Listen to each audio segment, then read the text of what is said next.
Being huge fans of Boggle, Lofter has begun to run some diagnostics on the letters and quantities of the letters in Boggle.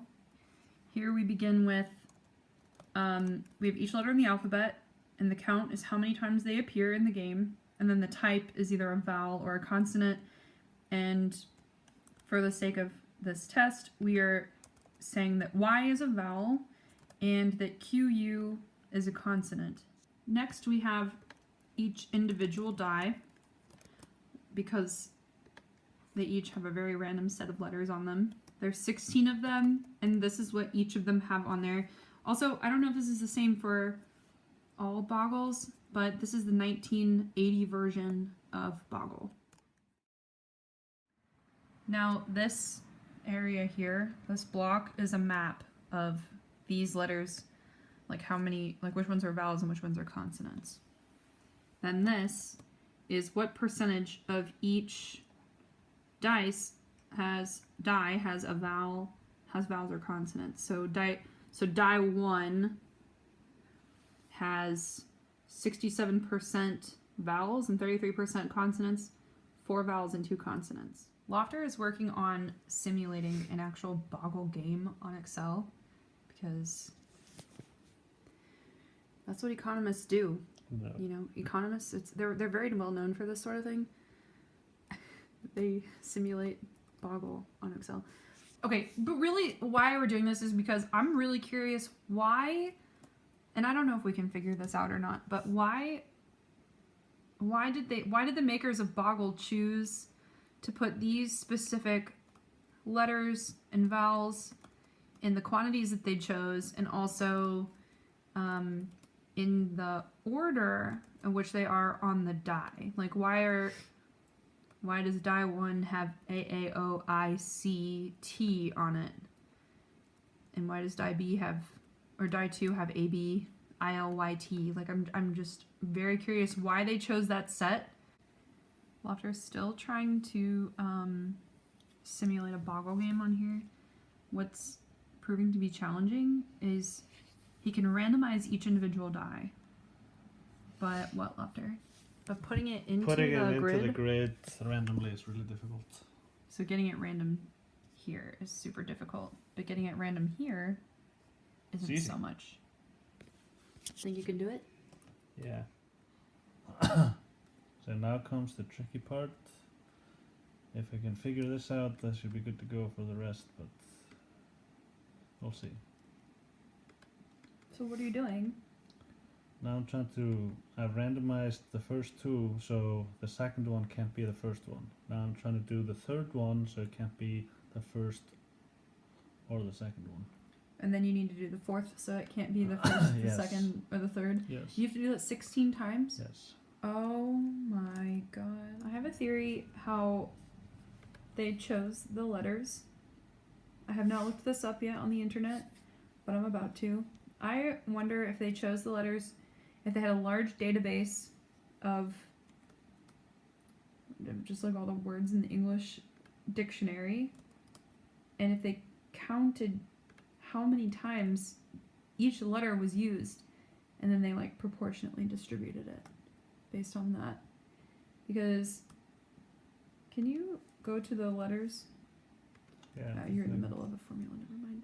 But E is used 10 times, A is used 8 times, and it's just, actually have it all written down. These are the order of like how much they're used. E is the first, most used. Then A, I, O. Obviously the vowels are going to be first. They're like valuable. Now I've figured out when we're kind of drawing, let's say the 5th one, I now know which ones it can be based on what has happened in the first 4, and so on. And now I need to calculate, and now I need to kind of randomly draw them into the order, into the grid. Okay, what? Just say that again. Start over. No, you just say it. Please I- that's no. it. Okay, No, so just say it. when you're drawing the first cube to go into the grid, you have all 16. You mean the first die? Yeah. First die, you have all 16 die to choose from. Okay. And then you pick one randomly. When you have the second one to draw, now you only have 15. And we also know, based on what happened in the first one, in this instance, it was a 6, the sixth one. Now I can draw from 1, 2, 3, 4, 5.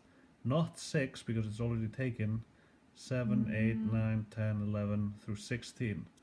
So I have 15 left. Then I draw the third die. Okay, but I have a question. Why? When you run the simulation, will it be 6 every time? The sixth one? The first one will always be the sixth one. Why? No, it won't. It will be different every time. Wait, what? It will be different every time. So every time you draw it, it'll pick a random number to get rid of in the first column. Yeah, in the first column. And then the next one will be random, then the next one will be random. Yeah, but it always knows what has happened before. But it knows what has happened before. Let me Yes. see that formula. Click on that. Which formula? I don't know. This? I want to see what it looks like.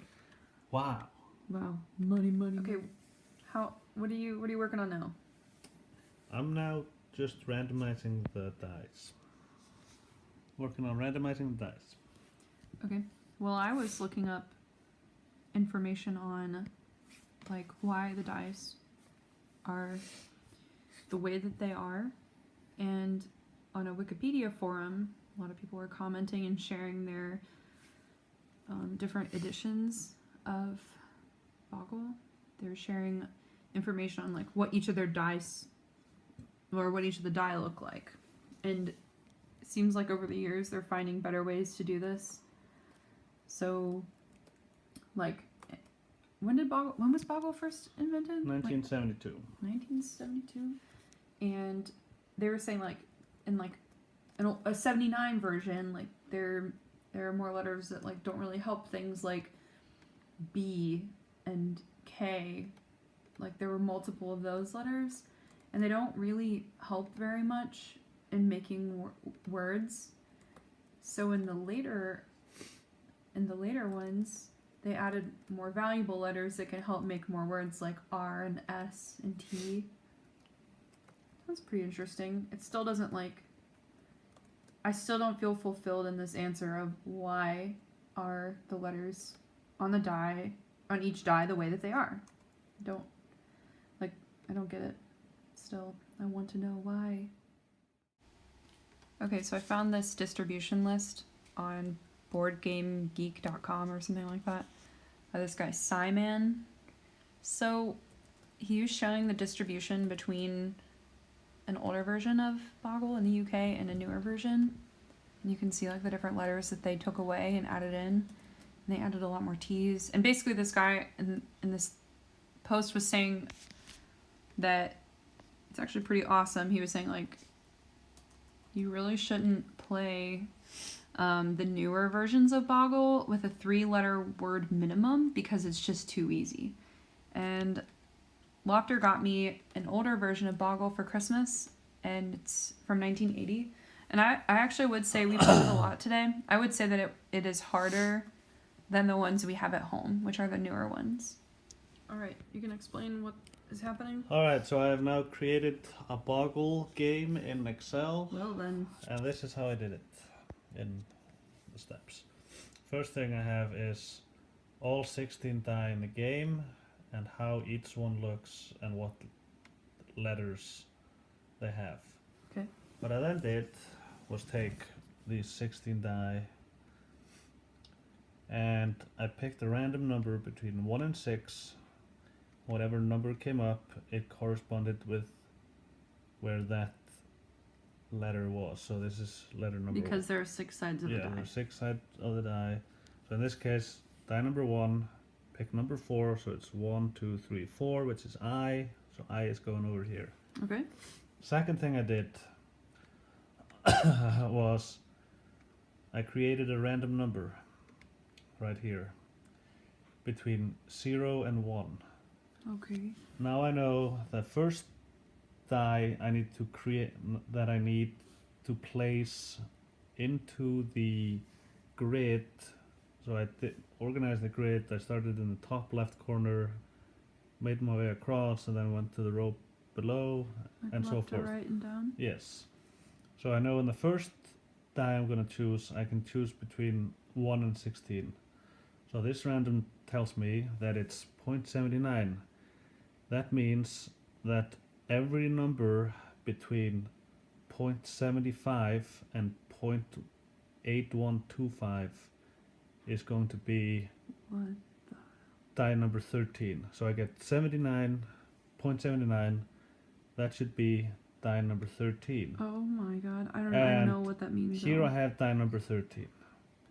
Okay. And that tells me here it shows die number 13. I go down here.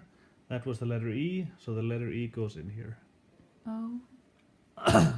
Now I know. So wait, there are 2 generators going on right now. Yes, 2 things are being generated. yes. And now I know that I have 15 die left and I cannot pick number 13 again. So now here I have a list of the remaining 15.